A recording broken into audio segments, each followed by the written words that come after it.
오늘 누가복음 2장 1절에서 7절 말씀은 우리에게 한 가지 충격적인 사실을 알려줍니다. 자, 첫째는 하나님, 창조주 하나님께서 인간의 몸으로 이 땅에 태어나셨다는 것을 보여주는 장면입니다. 너무나 충격적이죠. 창조주 하나님께서 그 셋째 하늘의 그 영광 가운데 있는 분께서 정말 깨끗하기 그지없고 순결하기 그지없고 의롭고 완벽하기 그지없는 그런 아름답고 영광 가득한 곳에서 이 땅으로 내려와서 정말 더럽고 냄새나는 이 말 구유에 태어나셨다. 구유에 뉘어졌다 태어나서 뉘어졌다는 것을 이제 성경은 보여줍니다. 또다시 이제 충격적인 것은요. 이때 예수님을 받아들일 방이 전혀 없었다라고 얘기를 합니다. 영어로 no room 이렇게 얘기를 하거든요. 그러면은 그냥 there isn't a room 이렇게 할 때보다 훨씬 더 강조하는 표현이에요. 전혀 없었다 이런 표현이에요. There's no room. 창조주 하나님께서 우리를 사랑하셔서 인간의 몸으로 태어나셨어요. 자, 인간의 몸으로 태어나셔서 겪지도 않아도 될 수많은 것들을 겪으셨죠. 아기로 태어나서 무능력을 경험하셔야 됐습니다. 무능하지 않으시고 전지전능하신 분이 무능력함을 겪으셔야 됐어요. 여러분 아시죠? 어린아기, 갓난아기가 태어나면요 자기 목도 못 가눕니다. 저는 제 아이가 태어났을 때 아기가 그렇게 신경을 많이 써야 되고 정말 아무것도 할 수 없는 존재인 줄은 몰랐어요. 목뿐만 아니라 할 수 있는 게 없어요. 먹여주지 않으면, 똥오줌을 갈아주지 않으면, 받쳐주지 않으면, 그것도 잘못 뒤집혔을 때 이걸 봐주지 않으면 아무것도 할 수 없는 존재예요. 우리 동물들을 보면요, 동물들 중에 이렇게까지 무능력하게 무력하게 태어나는 존재가 없어요.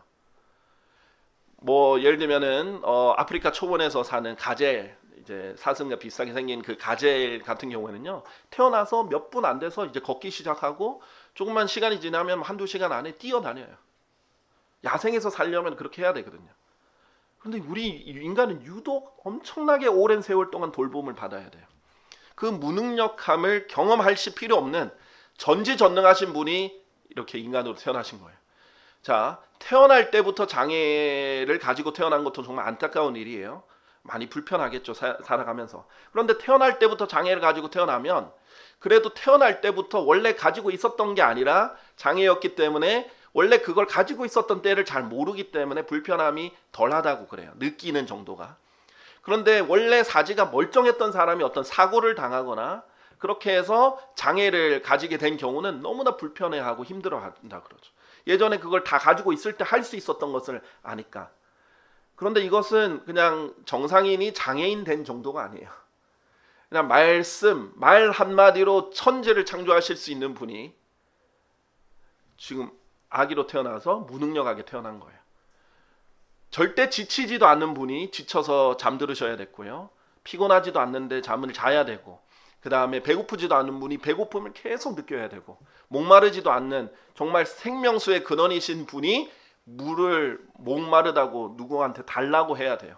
결국 십자가에 달릴 때는 마지막 요청이 뭐였어? 물을 달라는 거예요. 목마르다는 거예요. 목마르다. 그런데 그것도 거절당했죠. 물을 주지 않았어요.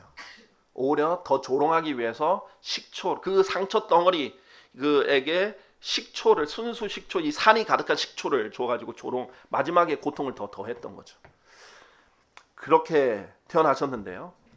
창조주 하나님이 태어나면 사실상 어떻게 해야 되겠어요? 이 세상에서 가장 높은 사람도 진짜 발벗고 뛰어나와가지고 어서 오시옵소서 이렇게 무릎을 꿇고 얼굴을 땅에 박으면서 어서 오시라고 이렇게 온 세상 사람들이 다 나와서 이렇게 반겨줘야 될 것 같잖아요. 그렇게 해도 모자라죠. 하나님이 이 땅에 내려오셨는데. 그런데 아무도 그러지 않았습니다.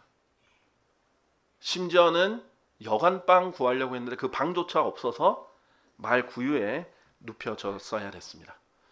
그런데 이게 안 알려졌던 게 아니에요. 창조주 하나님께서 이 땅에 인간으로 태어나실 것이다. 그분이 메시아다. 안 알려졌던 게 아니에요. 이 구약 성경에 계속해서 예언을 하고 알렸던 거예요. 계속해서 말했던 내용입니다. 그래서 동방에 있는 세 명의 지혜로운 사람들은 계속해서 그때를 주시하다가 예수님이 태어나자, 예수님 태어날 때 그 별이 함께 할 거라는 것도 성경의 민수기에 적혀 있거든요. 그 별을 보고 따라와서 예수님께 와서 선물을 드립니다. 경배까지 하고 가요. 그런데 이방인이에요. 유대인이 아니에요. 그 말씀이 직접적으로 주어져서 매주 해당해서 읽었던 유대인들 중에는 단 한 명도 그러지 않았어요. 목자들이 왔는데 목자들이 알아서 온 게 아니라 천사가 나타나서 얘기를 해주니까 궁금해서 온 거예요. 미리부터 준비하다가 예수님 드디어 오셨습니까 해서 자기의 최고의 것을 준비해서 온 게 아니에요. 그 이방인들은 그 먼 세월을 와가지고, 먼 거리를 와가지고 자기가 드릴 수 있는 황금과 모략과 유황같이 귀한 것들을 가져와서 경배까지 드렸는데 유대인들 중에 아무도 그렇게 하지 않았어요. 그런데 이 동방에 이 지혜로운 사람들이 온 것도 한 1, 2년 뒤입니다. 예수님 갓 태어나자마자 온 게 아니에요.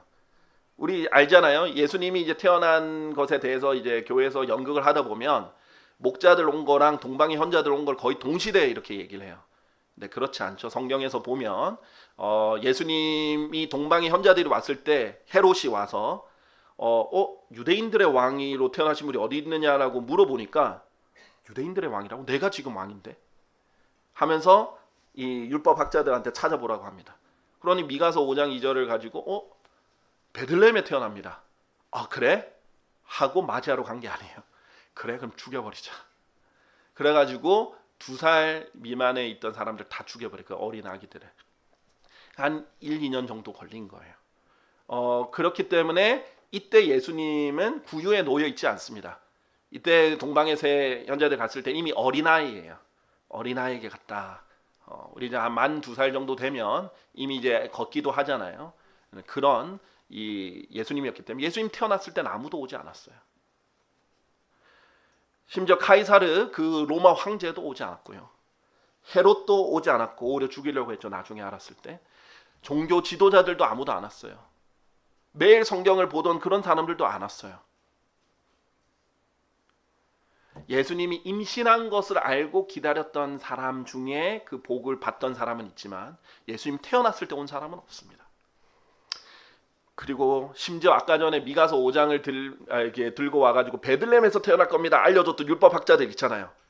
그러면 유대인들의 왕이 태어났다 그러고 미가서 5장까지 들먹이면서 베들레헴으로 태어날 거다 메시아가 얘기해줬던 그 랍비들 아니에요. 율법학자들 아니에요. 그럼 그 사람들이라도 갔어야죠. 안 갔어요. 자기들은 성경에 이렇게 될 거라고 얘기를 해놓고 안 가요. 예수님이 이 땅에 오셨을 때 아무에게도 환영받지 못했습니다. 자, 여관에서는요 많은 사람들이 있었겠죠. 사업가도 있었을 거고 뭐 나무꾼도 있었을 거고 판사도 있었을 거고 다양한 사람들이 있었을 거예요. 그 사람들은 다 여관 방 안에 편하게 누워 있는데 예수님은 누울 곳이 없어서 말 구유에 누우셔서 했습니다. 자, 말 구유하면 잘 안 와닿는 분들도 계실 거예요. 도시에서 자랐기 때문에 잘 모르는 분들도 있을 겁니다. 그런데 저도 이제 말 구유도 보고 소 구유도 봤는데 엄청 냄새나요. 이 소침, 말침 이게 엄청 냄새난 냄새 덩어리예요.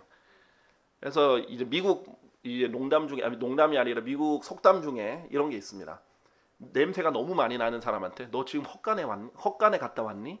이런 농담이 있어요. 아니면 너 헛간에서 자랐니? 이런 얘기가 있어요. 그러니까 그런 헛간 냄새가 진짜 이렇게 찌들어 있는 그런 헛간 중에서도 직접적으로 그 말침 냄새가 가장 적나라하게 묻어 있는 곳이 말구유예요. 아주 청결한 곳에 태어나신 게 아니에요. 냄새나고 더러운 곳에 태어나신 거예요. 가장 낮은 곳에 태어나신 거예요. 왕궁에 태어나신 게 아니에요. 얼마든지 태어나려면 제일 좋은 곳에 태어나실 수도 있으셨겠죠. 그런데 그러지 않았습니다. 심지어는 그 당시에 이 오늘 본문에 있다시피 아우구스투스라는 아우구스투스가 이제 칭호고 카이사르도 황제 명이죠. 이 황제가 조세 등록을 시켰어요. 돈에 혈안이 돼 있었어요. 이 아우구스투스가. 조세 등록을 시키려고 다 고향에 가라고 했으니까 지금 만삭이 된 상태에서 그 먼 거리를 이동을 하느라 사실 유산이 될 수도 있는 아주 위험한 상황에 결국 베들레헴까지 도착을 해서 겨우 도착해서 여관에 들어갑니다. 여유 있게 도착했으면은 뭐 좋은 자리를 잘 잡을 수도 있었겠죠. 근데 급하게 도착해서 나왔던 거예요. 이것처럼 세상은 예수님께 관심이 없습니다. 지금 크리스마스라고 온 식당들마다, 또 특히 분위기 좋은 레스토랑들마다 막 크리스마스 장식을 해놓고 꾸며놓고, 사람들은 그건 사진도 찍고 뭐 인스타그램도 올리고 자랑하고, 온통 크리스마스 얘기하고, 뭐 전 세계가 그러죠. 예수님을 누가 얘기해요? 그 사람들 중에 누가 예수님 얘기합니까? 그때 그냥 놀 생각, 데이트할 생각, 그때 더 많이 팔 생각, 그런 거에 가득 차 있지 그 주인공이신 예수님을 누가 생각하냐고요. 제가 아까도 말씀드렸다시피 우리가 크리스마스가 예수님이 태어난 곳이 아니란 건 알지만, 어쨌든 세상에서는 그날이 예수님이 태어났다라고 생각하는 날이잖아요. 그럼 적어도 예수님을 한 번쯤은 더 생각해야 되는 날이잖아요. 근데 예수님을 생각하는 게 아니라 온갖 돈과 뭐 연애, 이런 뭐 명예, 뭐 자기를 조금 더 알리는 홍보용, 이런 것들로 혈안이 돼 있고 생각이 가득 차 있지, 예수님을 위한 마음에 이런 공간이 전혀 없습니다. 이게 세상이에요. 성경에서 보면요, 요한복음 1장 10절과 11절에 이렇게 얘기합니다. 그분께서 세상에 계셨고 세상은 그분에 의하여 지음을 받으셨으나, 예수님이죠. 예수님에 의해 세상이 지음 받았어요. 그런데 그분이 오셨어요. 창조주가 오셨어요. 근데 세상이 그분을 몰랐더라. 그분께서 자기 자신의 백성에게 오셨어요. 심지어는 자기 백성 이스라엘에게 왔어요.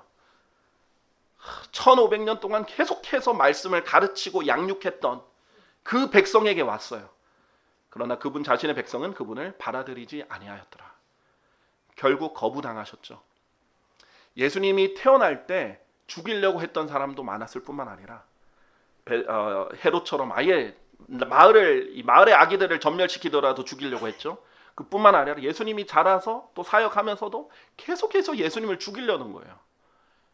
아니, 죽은 자도 살리시고 물 위도 걷고 풍랑도 잠재우고 마귀들도 쫓아내고, 병든 자는 오면은 하나도 실패 없이 다 고쳐주시고, 아니, 한두 번 하신 게 아니라 몇 년 동안, 3년 반 동안 계속 그렇게 하셨는데, 이미 충분히 자기가 하나님이라는 거를, 예언된 그 메시아라는 걸 충분히 다 알려줬는데, 몰라서 예수님을 죽인 게 아니라 자기랑 안 맞아서 죽이는 거예요. 이 권력자들과 종교 지도자들은 자기 권력과 상치되니까, 자기들 책망하니까, 자기 권력에 위험이 되니까 죽이려고 하는 거예요. 일반 백성들은 빵 먹고 배부르고 자기한테 이익이 있는 것만 바라지 예수님을 따랐지, 정말 예수님 위해서 저도 죽겠습니다, 예수님과 함께 내 십자가를 지고 따르겠습니다, 이렇게 하는 사람도 없었어요. 예수님이 나중에 겟세마네 동산에서 잡힐 때 심지어 12제자들조차, 그 중에 한 명은 아예 배신을 했고요, 그 나머지 11명의 제자들조차 다 버리고 도망갔습니다. 그 중에 한 명은 벌거벗고 도망갔어요. 옷을 잡으니까 옷까지 내팽겨치고 도망갔습니다. 얼마나 급하게 도망갔던지. 나중에 이제 베드로와 요한이 다시 와가지고 베드로는 멀찍이 따라가다가 부인했고 예수님을, 요한만 가까이 가다가 예수님 십자가의 사건을 목격을 한 당사자가 됐죠. 그러나 겟세마네 동산에서 예수님 붙잡힐 때는 다 도망갔어요. 예수님 십자가에 달릴 때 저도 같이 예수님과 함께 죽겠습니다 했던 제자가 한 명도 없었습니다. 혼자 죽으셨어요. 겟세마네 동산에서 기도할 때도 혼자 기도하셨어요. 3명을 특히 사랑하셨기 때문에 야고보, 요한, 베드로를 데리고 와서, 나머지 12제자 중에 나머지는 여기 있으라 그러고, 이 3명을 데리고 와서 나를 위해서 기도해달라, 내 혼이 슬퍼 죽을 지경이다, 나를 위해서 기도해달라고 기도 부탁까지 했어요. 근데 예수님이 1시간 정도 기도하고 왔는데 자고 있는 거예요. 제자들, 내가 지금 괴로워 죽겠다, 나 이제 곧 죽는다, 아무리 말해도 못 알아들어요. 심각성을 몰라요. 예수님이 이제 죽는다란 말 계속 했는데 베드로는 죽지 말라고 말리기만 하고 예수님의 그 죽으심을 준비했던 사람 딱 한 명, 여자밖에 없었어요. 아무리 말해도 같이 죽은 사람도, 죽음을 위해서 이 향유를 가져와가지고 준비했던 사람도 그 여인 한 명밖에 없었어요. 그러나 그 여인도 예수님과 함께 죽은 건 아니에요. 그 기도 때 같이 기도해 준 게 아니에요. 이 세 명의 제자도 졸고 있었어요. 예수님이 너희가 나를 위해서 1시간도 깨어 있을 수 없더냐? 그냥 내가 너무 힘드니까 1시간만 기도해 달라 했는데도 못 하겠냐? 3번을 기회를 줬는데 다 졸았어요. 결국 혼자 이 모든 짐을 다 지고 십자가에 달려서 죽으셔야 됐던 겁니다. 예수님 어깨 위에 있던 짐은 얼마나 무거웠을까요? 죄를 무게로 환산할 수 있을까요? 할 수 없겠죠. 그런데 이 죄는 그 무엇보다도 무겁습니다. 그런데 이 세상 죄를 다 짊어질 뿐만 아니라 나무에서 자기의 달린 몸으로 담당하셨을 뿐만 아니라 죄 그 자체가 되셨다고 고린도후서 5장에 말씀하시죠. 그렇게 죽으셨던 분을 위해서 세상이 무엇을 해드렸나요? 세상이 이분을 위해서 무엇을 해드렸어요? 하나님은 다 해주셨어요. 하나님이 이 창조물을 위해서 다 해주셨어요. 이 땅 우리 6일 창조 때 뭐예요? 다 하나님께서 마련해 주시죠. 빛도 마련해 주시고, 그렇죠? 뭐 바다의 생물들도, 그다음에 공중의 새들도, 동식물 다 마련해 주시죠. 누구를 위해서 해준 거예요? 인간을 위해서 다 마련해 주신 거예요. 낙원을 마련해 주셨어요. 그런데도 인간이 하나를 못 지켜서 낙원을 잃어버렸죠. 그래도 이 땅에 있는 모든 것을 다 주셨어요. 지금까지 여러분에게 생명 주셨죠. 지금 여러분이 호흡하는 공기도 계속해서 주고 계시죠. 여러분 마실 물도 주셨죠. 음식도 주시죠. 여러분이 생활할 수 있도록 능력 주시죠. 계속해서 필요를 채워주셔서 지금 여러분 굶어 죽은 분 여기 안 계시잖아요. 굶어 죽었으면 여기에 있으실 수도 없죠. 지금까지 살아온 게 다 하나님의 은혜 아닙니까? 다 위로부터 받은 거 아니에요? 다 주셨는데 세상이 그분께 뭘 줬냐고요? 뭘 해드렸어요? 아무것도 해드릴 수 없었어요. 예수님 죽으실 때는요, 태어나실 때도 벌거벗고 태어나셨지만 죽으실 때도 벌거벗겨진 채 죽으셨어요. 그분께 뭘 드렸어요? 우리가 세상이 뭘 해드렸어요? 발가벗겨서 죽이기만 했죠. 조롱했죠. 채찍질했죠. 가시관치였죠. 거절했죠. 그런 예수님이 사실 이 12월의 주인공이 되셔야 됐는데, 이 세상 사람들이 예수님을 얘기해야 되는데 세상 사람들은 관심이 없어요. 이 마음에 예수님 받아들일 공간이 없습니다. 자, 그런데 예표적으로 유일하게 이 예수님을 예표적으로 받아들인 사람이 있어요. 실제로 받아들인 사람은 없으니까. 창세기 24장에 이 예표가 등장합니다. 창세기 24장에 보면요, 아브라함이 이제 늙어서 자기 종 엘리에셀에게 자기 아들, 자기의 독자 이삭을 위해서 아내를 구해올 것을 부탁을 해요. 명령을 하죠. 명령을 하면서 절대로 이 가나안족들에게는 말고 내 친족에게 가서 꼭 구해라, 이렇게 당부를 합니다. 그렇게 해서 거기에 있는 딸을 잘 찾아가지고, 거기에 있는 그 친족 중을 한 명을 잘 찾아가지고 데려와라, 이렇게 얘기를 합니다. 자, 그런데 막연하죠. 어디 가서 어떻게 찾아야 되는지. 일단 고향은 찾아가 봤습니다. 근데 누가 어딘지 줄 알고 누가 또 따라오겠다고 할지도 모르잖아요. 그래서 엘리에젤이 묻습니다. 만약에 안 따라오려고 하면 어떻게 합니까? 그럴 의사가 없으면, 그 의지, 자유의지가 없으면 내버려 둬라. 그러나 절대 내 아들을 데려가지 마라. 그녀를 데려와라. 이렇게 얘기합니다. 여기서 아브라함이 아버지 하나님을 예표하고요, 이삭이 아들 하나님, 우리 창세기 22장 때도 많이 봤었죠. 이삭이 예수님을 예표하고요, 그 다음에 엘리에젤이 성령님, 이 신부를 구하는 성령님의 예표. 왜냐하면 이 엘리에젤이 아브라함의 모든 것을 다 주관하고 있는 사람이거든요. 성령님께서는 하나님의 가장 깊은 것들까지도 다 아시는 분이에요. 성경에서는 지식은 보물과 관련이 있습니다. 지혜와 지식의 보고가, 이 보물 창고가 바로 예수님 안에 있거든요. 하나님의 그 모든 보석 같은 지식들을 다 알고 있고 다 관리하고 계신 분이 성령님이에요. 그것을 우리에게 나눠주신 분도 성령님이에요. 성령님이 알려주셔야 우리가 진리를 알게 되죠.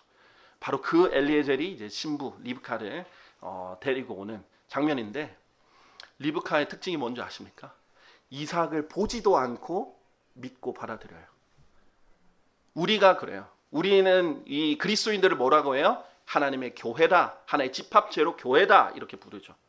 자, 그런데 이 교회를 하나님께서 신부라고 부르는데, 예수 그리스도 그리스도의 신부인 교회는요, 우리죠. 우리는 예수님을 보지도 않고 믿었고 보지도 않고 사랑하고 있습니다. 그게 베드로 전서에서 말하는 거예요. 너희가 보지도 않았으나 보지도 않고도 지금 그분을 사랑하고 있고 보지도 않고 믿고 있다라고 말해요. 그래서 우리는 정혼했어요. 아직 혼인잔치에 가지는 않았지만 우리가 정혼을 했어요. 그래서 결혼을 약속을 했어요. 그러면 하나님께서도 아내, 신랑과 신부다, 아내와 남편이다 인정을 해줘요. 그래서 리브카도 보지도 않고 정혼을 한 거예요. 거기서. 그리고 그 이삭한테 가죠. 그런 장면이 이제 녹아들어 있어요. 근데 그 장면 중에 창세기 24장 23절과 25절을 보면 엘리에젤이 성령님의 예표가 이렇게 얘기를 합니다. 그대는 누구의 딸인가? 내가 그대에게 간구하노니 나에게 말하라. 그대의 아버지의 집 안에 우리가 묵을 방이 있는가? 자, 성령님이 묻는 거죠. 우리 예표적으로 봤을 때 우리가 묵을 방이 있는가? 그런데 25절에 이 리브카가 이렇게 말합니다.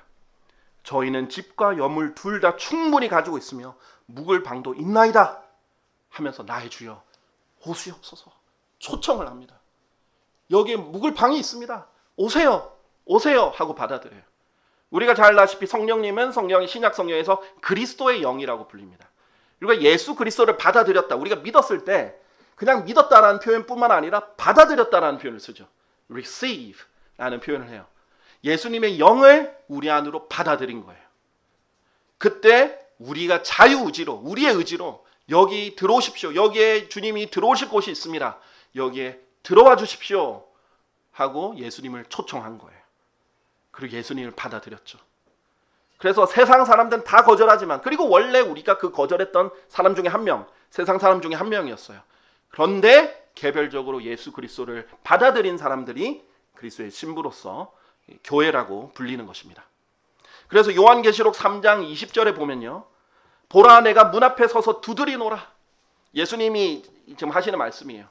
누구든 나의 음성을 듣고 문을 열면 나는 그에게로 들어갈 것이요 그와 함께 만찬을 먹고 그도 나와 함께 만찬을 먹으리라 라고 했어요. 예수님의 음성을 듣고 문을 열어서 받아들인 사람에게 예수님께서 들어가시는 거죠. 그러면 하나님께서 그 사람과 교제한다라는 거예요. 물론 우리가 이제 구령할 때 복음을 전할 때 이 구절을 종종 씁니다. 이렇게 받아들이라고. 이 구절은 조금 더 이미 예수님을 받아들인 사람이 예수님과 교제하는 장면과 관련이 있어요. 왜냐하면 이 라오디케아 교회라는 지역 교회와 또 관련이 있기 때문에 조금 더 교리적으로는 지역 교회와 관련이 있죠. 하지만은 이미 구원받은 사람들이 있는 교회에서 예수님이 교제를 하려면 받아들여야 된다라는 것도 있습니다. 자, 그래서 저는 이제 두 번째 초점으로 첫 번째 초점은 세상은 창조주를 받아들이지 않았다. 멸시했고 무시했고 관심도 없었다라는 관점에서 설명을 드렸다면 두 번째 관점은 그러나 그리스도인들은 예수님을 받아들였다는 거예요. 그리스도인들은 세상에서 미움을 받고 증오를 받는 그 예수 그리스도를 요즘 사람들은 예수님을 얼마나 비웃어요. 예수쟁이라고 얼마나 비웃어요.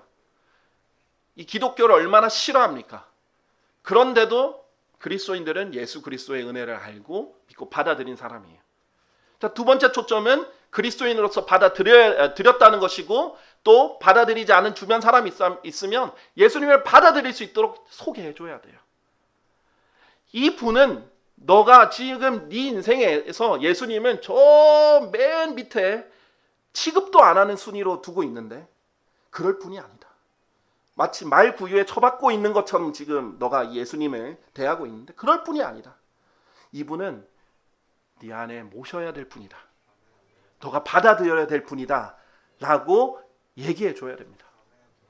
우리가 이제 어떻게든 기회를 만들어서 복음을 전하려고 하잖아요. 그래서 우리가 12월 25일을 우리는 이제 그것이 정말 예수님 탄생한 날이라고는 안 믿지만 그래도 복음을 전할 수 있는 기회로 믿고 받아들여서 복음을 잘 전할 수 있도록 세상 사람들은 이날 예수님 얘기를 크리스마스 얘기하니까 예수님에 대해서 들어보라고 크리스마스 그렇게 많이 얘기를 하는데 그 주인공이 어떤 분인지는 아냐고 얘기를 하면서 복음을 전하려고 하잖아요. 12월 25일 날 특히 초청을 해서 그렇게 하려고 하는데 예수님을 초청해줘야 돼요. 예수님께로 초청을 해줘야 되고 예수님 들어갈 수 있도록 이렇게 마련해줘야 됩니다. 자, 그러면 세 번째 초점으로 제가 맞추고 싶은 건 이거예요. 예수님을 이미 한번 받아들인 여러분은, 그러면 여러분은 예수님을 정말 여러분 안에서 잘 모시고 계신가? 잘 모시고 있는 사람인가? 한번 생각해 보십시오. 여러분의 이 방 안에, 여러분의 이제 마음 속에 뭐가 가득 차 있어요? 이 방에 막 돈, 재물, 성공, 욕심, 여자, 뭐 여러 가지, 뭐 명예 이런 것들로 가득 차 있다가 저 구석에 예수님이 지금 지하실로 쫓겨나 있나요? 아니면 예수님이 제일 좋은 곳 한 자리에 딱 앉아서 예수님 편안하게 거하고 계십니까? 하나님께서 그리스도인들에게 이 예수님을 머무릴 방을 충분히 마련하는 방법을 알려주셨어요. 자, 골로새서 3장 16절을 먼저 보면요. 골로새서 3장 16절 보면 이렇게 말씀하십니다. 실질적으로 예수님이 우리 안에 충만하게 거할 수 있는 방법은요, 바로 그리스도의 말씀이 우리 안에 모든 지혜로 풍부하게 머물게 되는 것입니다. 자, 그렇게 했을 때 실질적으로는 예수님께서 풍부하게 거하게 되는 거예요. 이것이 다시 말하면 성령 충만과 관련이 있는 거예요. 우리를 가득 채우시는 분이 성령님이 되는 거예요. 하나님 말씀이 가득 채워지면 하나님의 영이 채워지는데, 그리스도의 말씀이 채워지면 그리스도의 영이 충만하게 되는 거예요. 그래서 아까 요한계시록 3장 20절도 누구는 나의 음성을 듣고, 하나님의 말씀을 듣고, 그리스도의 말씀을 듣고 문을 열면 나는 그에게로 들어갈 것이라고 얘기를 했죠. 말씀을 통해서 들어오시고 더 풍성하게 충만하게 거하시는 거예요. 여러분에게는 이미 들어오는 와 계시지만 정말 단칸방에 쫓겨나 계시는 분도 계시고, 너무 잡동사니가 많아서 지금 거의 구석에 박혀 계실지도 몰라요. 여러분 안에 어떤 분은 예수님 말하는 거 안 듣고 싶고 자기가 주인이 돼가지고 예수님은 십자가에 못 박아놓고 자기는 이 왕자 앞에 탁 앉아가지고 있는 분도 있을 겁니다. 자, 그런데 그분이 이 보좌에 앉으셔야 돼요. 마음의 보좌에. 그리고 여러분은 십자가에 못 박혀야 됩니다. 네, 그래야 우리 그리스도인으로서 예수님의 은혜에 보답을 하는 거예요. 자, 여러분이 예수님이 태어났을 그 당시만 슬프게 여길 게 아니에요. 그 당시만 왜 이 창조주 하나님을 오셨는데 아무도 이렇게 나타나지 않았을까? 그거에만 안타까워하면 안 됩니다. 저 사람들 나쁘다 라고만 여기면 안 돼. 그럼 여러분은 얼마나 예수님을 잘 대접하고 있냐 이거예요. 에베소서 3장 17절에 보면 또 믿음으로 그리스도께서 너희의 마음속에 거하게 하려 함이니 라고 했어요. 너희로 하여금 사랑 안에서 뿌리를 내리고 털을 잡아. 믿음으로. 믿음은 들음에 의해서 오고, 들음은 하나님의 말씀에 의해서 온다라고 돼 있죠. 이 믿음으로 그리스도가 너희 마음속에 거하게 해야 된다. 아주 풍성하게 거하셔야 돼요. 아주 편하게. 하나님의 말씀이 있어야 되겠죠. 다음에 요한복음 14장 23절에는 예수님이 직접 내가 너 안에 거하는 방법을 직접 아주 자세히 설명해 주셨는데, 요한복음 14장 23절에 예수님께서 그에게 대답하여 이같이 말씀하셨느니라. 만일 어떤 사람이 나를 사랑한다면 그는 나의 말들을 지킬 것이요 나의 아버지께서 그를 사랑하실 것이라. 그리고 우리가 누구예요? 나와 아버지는 그에게로 와서 우리가 거하는 곳이 그와 함께 있게 하리라. 예수님을 사랑해서 그분의 말씀을 지키는 사람에게 하나님도 예수님도 그 사람을 너무나 사랑하셔서 함께 그 거할 곳이 함께 있게 한다라고 합니다. 예수님이 풍성히 거하려면 여러분의 마음속에 어떤 세상의 잡동사니로 가득 차 있으면 안 돼요. 그러면 하나님의 말씀에 씨 뿌리는 자의 비유 보면은 씨 뿌려졌을 때 어떻게 돼요? 이 길가에 떨어지면 아예 들어가지도 않습니다. 말씀이. 관심도 없어요. 오늘 이 하나님 말씀 들으려고 주일 예배 왔는데 언제 끝나? 이럴 수밖에 없습니다. 귀는 물리적으로 듣지만 하나도 들어오지 않아요. 하나도 박히지 않아요. 다 헛것입니다. 그런데 그게 아니라 돌짝밭에 있는 사람 뭐예요? 잠깐 아멘 했다가 바로 뿌리가 없어가지고 믿음으로 이렇게 뿌리 내리게 하고 해야 되는데 그게 없어가지고 바로 조금만 어려움이 있어도 바로 끝납니다. 그런데 세 번째 사람은 이 가시떨기가 너무 많아요. 가시가 너무 많고 이 떨기가 너무 많아서 좀 자라고 열매 맺는가 했더니 그 자라지 못하게 막아버리는 거예요. 영어로 choke라고 하는데 숨 막히게 만들어서 질식하게 만듭니다. 그래서 못 자라나요. 못 열매를 맺어요. 그게 뭐라고 성경에서 말씀하셨냐면 부와 쾌락입니다. 이 세상을 사랑하고 재물을 사랑하는 것이 너무 커가지고 말씀이 잘 못 자라는 거예요. 말씀이 열매도 못 내는 거예요. 예수님이 풍성하게 거해야 되는데 지금 막 끼어 있는 거예요. 막 질식할 것 같아요. 숨 막히는 거예요. 그러고 계신 거예요. 마지막으로 가면 선한 마음으로 딱 마음을 너무 잘 준비해놨어요. 예수님 오세요. 예수님 말씀만 하세요. 선한 마음으로 잘 밭을 갈아놓고 준비를 다 해놓고 돌 있으면 다 치워놓고 밭도 단단하게 있으면 깨 부수고 이 막 완고한 마음 있으면 깨 부수고 하나라도 잘 이렇게 받아들일 수 있는 준비가 된 마음으로 말씀을 받아들이는데 이 선한 마음으로 받아들이는데 그것을 끝까지 잘 지키는 거예요. 듣고 흘리고 듣고 뭐 이렇게 실족하고 듣고 뭐 버리는 게 아니라 계속 잘 지켜서 열매를 끝까지 내는 사람이에요. 그러면 30배, 60배, 100배의 열매를 맺을 수 있다고 하셨습니다. 여러분이 그렇게 하셔야 됩니다. 그렇게 하라고 예수님이 직접 말씀하신 거예요. 여러분 안에 예수님이 정말 풍성하게 거하게 하시려면 예수님을 여러분의 주인으로서 정말 극진히 대접하고 모시려면 마치 말 구에 처박듯이 대우하지 않고 여러분의 왕으로서 이렇게 극진히 모시려면 그렇게 하셔야 된다는 거예요. 그냥 감정적으로만 안타까워하지 마시고 하나님 말씀을 읽을 때나 들을 때 마음을 너무나 깨끗하고 이게 부드럽게 선하게 만드셔야 돼요. 그래서 우리가 영과 진리 안에서 경배를 드리잖아요. 육신 안에서 드리는 게 아니잖아요. 영 안에서 드리려면 그렇게 준비가 되어야 됩니다. 그래서 이 영적인 하나님의 말씀을 너무 달콤하게 귀하게 잘 받아들여서 풍성하게 거하게 하고 또 집에 가서도 이 말씀을 주야로 묵상해서 풍성하게 거하게 해서 예수님이 너무 좋다. 나랑 좀 더 교제하자. 난 너랑 있는 것이 너무 좋아. 이렇게 하게 말씀드려 드려야 돼요. 그래야 세상이 우리 창조주 하나님을 괄시하고 멸시하고 홀대하고 결국 십자가에 벌거벗겨서 모욕을 주고 죽였던 것 대신 우리가 정말 예수님을 받아야 되는 그 대접을 조금이라도 해드릴 수 있습니다. 이제 12월 세상에서 예수님이 태어난 날이라고 말하는 크리스마스가 다가오죠. 세상 사람은 예수님을 그냥 상품 취급할지라도 여러분은 그렇게 하지 마시길 바랍니다. 여러분에게는 이 온 세상에서 가장 중요한 분이십니다. 여러분에게 영원한 생명을 주신 분이시고 여러분을 다시 이제 데리러 오실 분이에요. 여러분의 신랑인 분이십니다. 여러분과 영원히 하나가 돼서 함께 살겠다고 하신 분이에요. 여러분을 위해서 정말 죽기까지 사랑하신 분이고 여러분에게 프로포즈를 하신 거예요. 여러분 그 프로포즈를 받아들이신 거고요. 그 신랑을 함부로 대하지 마십시오. 예수님이 이제 곧 다시 오실 텐데 그분 앞에 면목이 없는 상태로 발견되지 마십시오. 너가 내 말을 너무 잘 받아들여서 내가 너 어서 오기를 너무 기다렸다.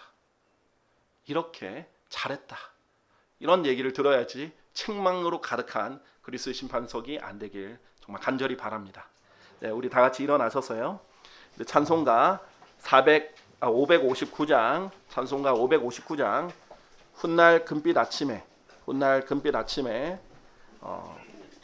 우리 반주자께서 반주하는 동안 하나님의 말씀을 듣고 주님께 반응하는 그리고 하나님께 기도하는 시간 가지시길 바랍니다. 오늘은 어떤 특별히 어려운 말씀이 있는 것이 아닙니다. 그러나 매우 여러분 생활에 중요한 말씀이 있습니다. 이미 받아들인 예수님이 여러분 안에서는 어떻게 지내고 계신가요? 아니면 혹시 이 자리에 예수님을 아직 받아들이지 않은 사람이 있으신가요?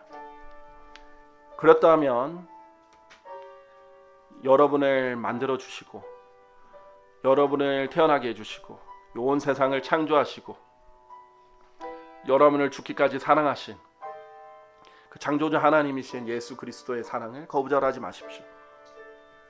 오늘 이 시간 제 안에 들어오시라고 주님을 받아들이시길 바랍니다. 그분이 마음 문을 두드리고 있을 때 마음을 활짝 열고 주님 오십시오. 이렇게 하시길 바랍니다. 그리고 예수 그리스도를 자신의 구원자로 믿고 받아들이신 분들이 있다면 대부분 받아들이셨을 텐데, 그렇다면 예수님께서 정말 풍성히 거할 수 있도록 마음을, 여러분의 모든 것을 내어드리길 바랍니다. 지금 보이지 않는 예수님께서 영의 형태로 그리스도의 영으로서 여러분 안에 거하시는데, 그리스도의 말씀이 여러분 안에 풍부하게 머물 수 있도록 말씀으로 자신을 채우시길 바랍니다. 어떤 탐욕과 욕심과 어떤 다른 것을 사랑하는 마음으로 이 마음의 쓰레기를 가득 채우지 마시고, 예수님의 그 순수한, 그 예수님을 사랑하는 그 마음으로, 또 그 하나님의 말씀으로, 순수한 말씀으로만 여러분의 그 더러운 마음이 순수함으로 채워질 수 있습니다. 그렇게 해서 제가 예수님을 정말 사랑했다고 고백할 수 있는, 예수님을 만났을 때 제가 예수님을 정말 사랑했습니다, 이것이 제 증거입니다 라고 보일 수 있는 여러분이 되시길 바랍니다. 만일 어떤 사람이 나를 사랑한다면 그는 나의 말들을 지킬 것이라고 했어요. 말씀을 듣는 것만이 능사가 아닙니다. 말씀을 듣는 것도 매우 중요하지만 그것을 듣고 지키셔야 돼요. 소중히 지키셔야 됩니다. 그래서 여러분 안에 계속 머물러 있게 하셔야 됩니다.